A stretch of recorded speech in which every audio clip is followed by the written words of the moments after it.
This Monday, I'm Andrea Lutz. Rocky Boy tribal members are under a 72-hour lockdown in north central Montana. Tribal leaders announced a red threat level 4, which permits only essential workers allowed to leave their homes. This means travel's limited and social gatherings are prohibited. The lockdown expires on Wednesday. The Crow and Northern Cheyenne reservations are under a similar lockdown until August 24th. Well, the number of coronavirus cases in Montana has officially reached that 5,000 mark. As of just this morning, 55 new cases were announced yesterday with 2 additional hospitalizations. 83 people are currently in hospitals across the state. 75 Montanans have died since the pandemic began. Almost 3,300 have recovered. Nationally, the U.S. is now over 5 million COVID-19 cases. Over 162,000 people have died from the coronavirus. And this as schools across the country brace for openings. Just days after images of packed hallways in this Georgia high school went viral, 9 students and staff members tested positive for COVID-19. Now the school is switching to digital learning while the building is cleaned. Over the weekend, the U.S. also recorded its 5 millionth case. It's not just adults that feel the stress of staying home during this pandemic. Children are also feeling it. So Yale University has a study that shows robots can help kids cope. They're known as socially assistive robots to help with mental health. The robotic toy helps children calm down and regulate their emotions. They also activate when shaken or turned upside down. The heart starts beating fast and the child interacts. Our researchers say work still needs to be done on those because they want the robots to perceive emotions. All right, let's check in on the weather on this Monday. Our Ed McIntosh, he is looking to the skies as he's looking for something special up there, aren't we? Yeah, that's right. Yeah, meteor showers. For fact, it's one of the more popular ones of the year. The Perseid meteor shower, especially with the warmer nights in August and a clear sky with the summer weather. Right now, you have a chance to check it out. Probably the most frequent meteors will be tomorrow evening, but any time this week, especially next several days, especially from around 11 until 12:30 at night. And that's a little earlier than we normally say because the moon will start to move up into the evening sky tonight. It runs about 9 to 12 per hour. Just find a dark part of the sky. Make sure you get away from any kind of artificial light. Give yourself a little bit of time, and it's actually a pretty good show. Look towards the northern part of the sky for the most part, and then we'll look for temperatures to, or for the overnight conditions to be pretty pleasant for that as well. We'll talk more about that with the forecast details coming up in a few minutes. Billings police are reviewing security footage of a weekend homicide that left 1 man dead and another in custody. The shooting happened yesterday at the West End Dairy Queen. Billings police say 30-year-old Rahim Calloway approached a red Subaru, fired 4 rounds at the driver. The victim was found dead at the scene. Police also say Calloway then fled on foot, but then turned himself in. He's being charged with deliberate homicide. All eyes are, of course, on Montana's U.S. Senate race as contenders faced off this weekend in their first 2020 debate. The issue of COVID-19's pandemic was a hot one between Democratic Governor Steve Bullock and Republican Senator Steve Daines. And each had different answers when it comes to their economic response strategy. We sent $1.25 billion to Montana at the end of March. That bill passed March 27th. The governor is sitting on over $1 billion. $1 billion. That money needs to be deployed to our communities, to our counties, to every corner of our state. I'm not sure if he thinks there's advantage to hoarding it. It needs to get out quickly because Montanans are hurting. The senator fails to understand that we have already allocated $800 million. He fails to understand that we've actually worked with businesses to say, what do they need to make sure that they can go forward and actually thrive after this. He fails to understand that at the end of the day, we have 5 more months. This pandemic's not going away, and we want to make sure to use that money wisely.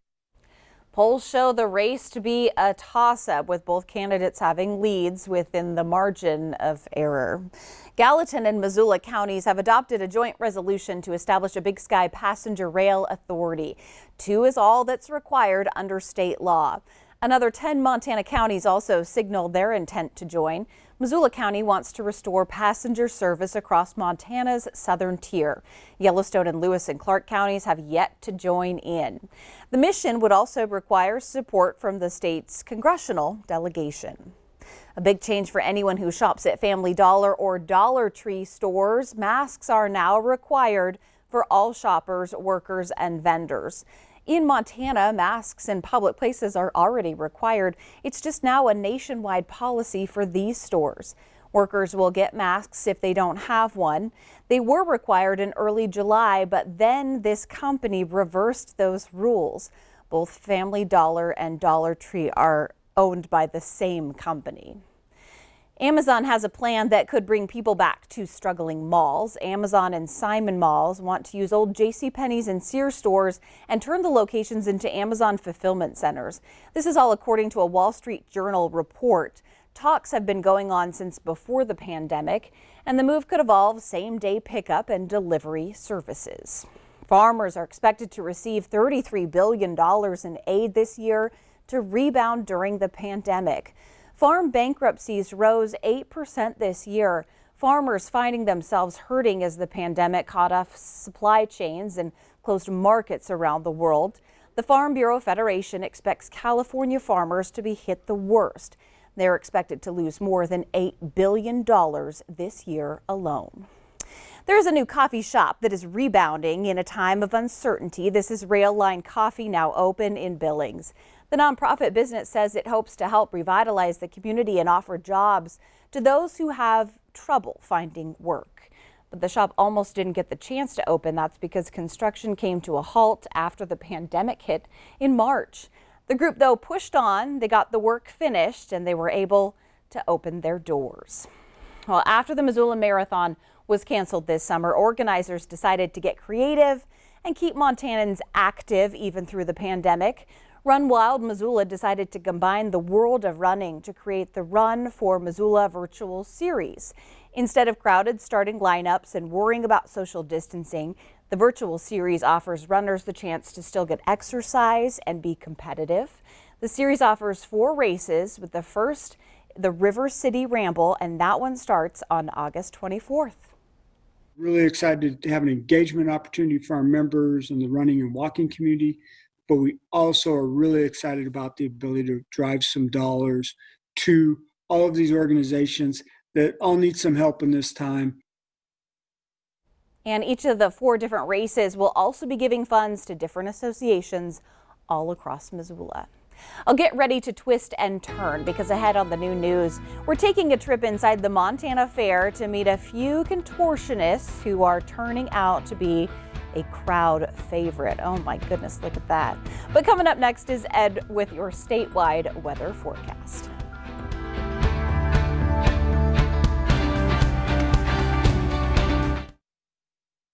Is a big part of what we'll be talking about as well. Noontime temperatures anywhere from the 60s here as we look into southwest Montana around the Butte and Dillon area to 80s once we start getting into the eastern plains. Right now we're looking at readings in the low 80s, but these will start to pump up a little bit for the afternoon, and we'll see a lot of 80s on the map by later in the day. We're also starting to see the wind increase at least a little bit. Now most of the sustained winds are less than 20 miles an hour, but we do have some wind gusts are picking up 25 to 30 miles an hour across the northern portion of the state in particular. And of course, as the relative humidity numbers continue to drop, now looking at the teens in Havre, 14% relative humidity in Williston, North Dakota, and only the 20s in most locations east of the Continental Divide. All of this is starting to add up into that persistent, hot, dry weather that I was just mentioning. Now, there's not much for cloud cover, and other than that bit of a breeze across the northern portion of the state, we've actually got a pretty quiet weather pattern with temperatures that are pretty typical for this time of the year today.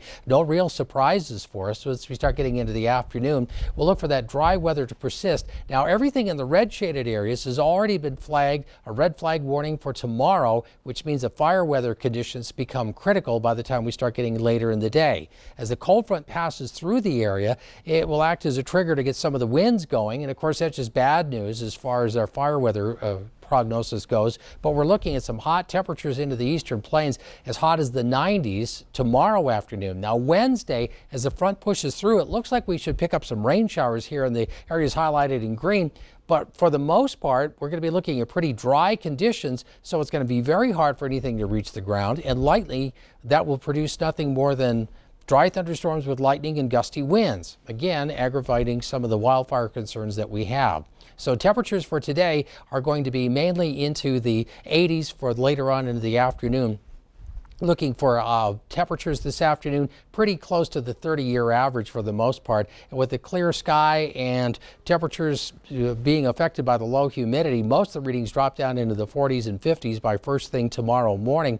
That's pretty typical for this time of the year as well. And then daytime highs tomorrow, well, we have some of the hotter temperatures across areas of eastern Montana. It's that combination of low humidity, wind, and then these very warm readings that are going to start to increase that fire risk as we start looking into those shaded areas anywhere from around Dillon all the way up towards the Canadian border. So here's how things look in our extended outlook. Temperatures for the most part will be into the 80s. It will be a little cooler on Wednesday behind that cold front around the Kalispell and Missoula area. We'll look for generally dry conditions with some clouds pushing through with that cold front.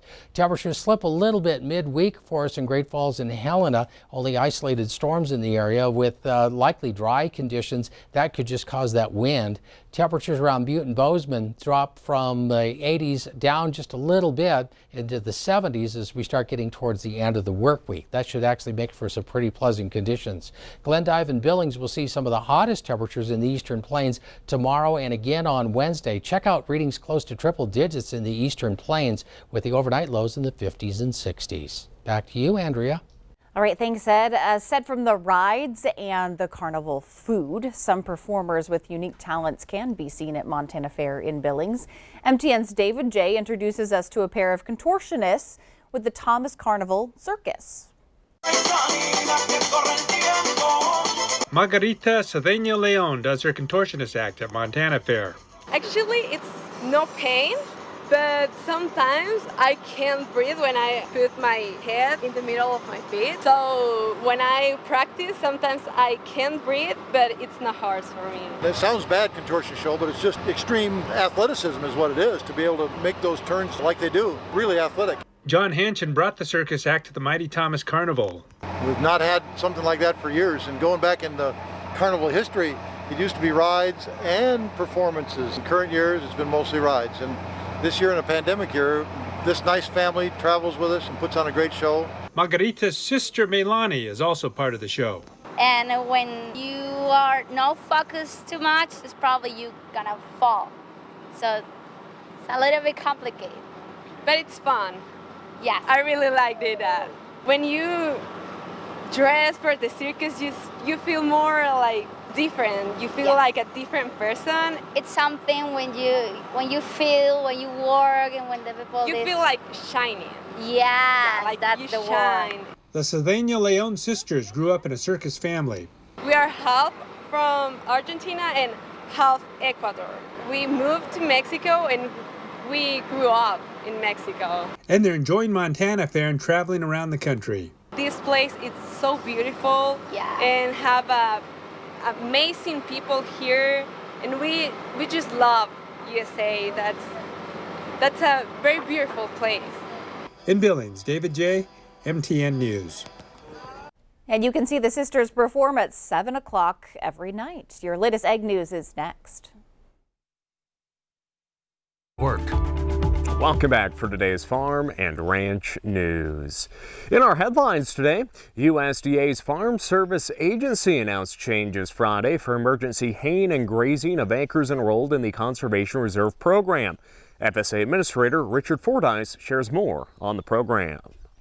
During a drought, during excessive heat and dry weather, and a need for additional forage, literally every day really counts to be able to allow a producer to get out there and either turn cattle or whatever on that land for grazing or to hay it. Fordyce explained the changes are outlined in the 2018 Farm Bill and streamlines the authorization process for farmers and ranchers. The changes in the Farm Bill really have kind of streamlined that process. It creates an automatic trigger, and that trigger is that county, according to U.S. Drought Monitor, has to be in D2 drought for a week, and it's an automatic trigger.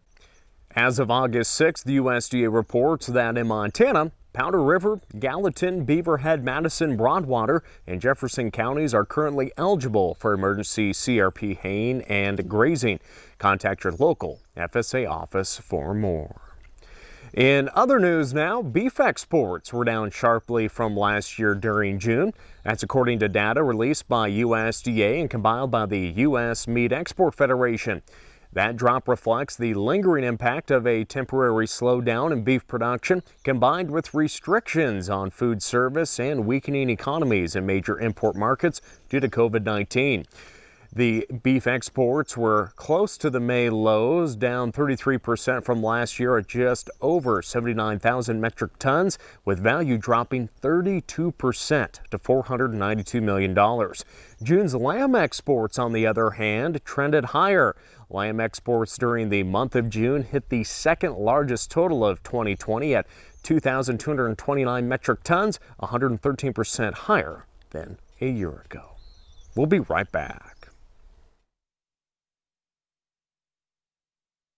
Several days, wildfires have ignited across Montana, and one fire near Winifred halted the barley harvest at the Slifka family farm and ranch. Crews worked hard and fast to keep the fire out of grain fields. I communicated with Riley Slifka, owner of Agri Studios, on Facebook, and he shared with us footage of the fire. He told me that the fire burned just over 1,000 acres, staying mostly contained in the timber along the Missouri River breaks, thanks to a plowed fire line and aggressive response from BLM, Forest Service, DNRC, and local volunteer fire departments. Now, it did affect the neighbor's wheat, but to a very small degree, Slifka said. Again, many fires are contained thanks to the fast action of agency and volunteer fire departments across the state. Make sure and show your support for your local volunteer fire department today. And finally today, we would just like to conclude our report by sending our sympathies and condolences to the family of Charlie Schwenke. The well-known Phillips County cattleman passed away at the family ranch on August 7th at the age of 81. A memorial service will take place at the Schwenke Ranch near Zortman on Wednesday, August 12th at 1 p.m. More information and condolences can be made by visiting GlasgowFuneralHome.com. That's today's Farm and Ranch News. And we want to introduce you to this month's awaiting child, 12-year-old Mason. Mason loves swimming, drawing, video games, going to movies, and playing outside. I love video games, but I also love going outside and making sticks. You made your own boat? Yeah, we made our own boat. And Mason also says he loves to cook. His favorites include steak, potatoes, and hot dogs. He's crazy about musicals and says the Broadway play Newsies had a positive impact on him. It was about these kids who weren't getting treated right, and they upped the price so they wouldn't sell them in newspapers or something, and then they basically at the end of the movie it was a happy ending, so that's why I like it. Always love a happy ending. That's for sure. Love a happy ending with weather. Yeah, everything is actually very summer-like. We have highs today mainly into the 80s. The eastern plains will get much hotter by tomorrow afternoon, but we'll also have fire weather concerns extending from Dillon all the way up along the High Line. All right, have a great day, everybody.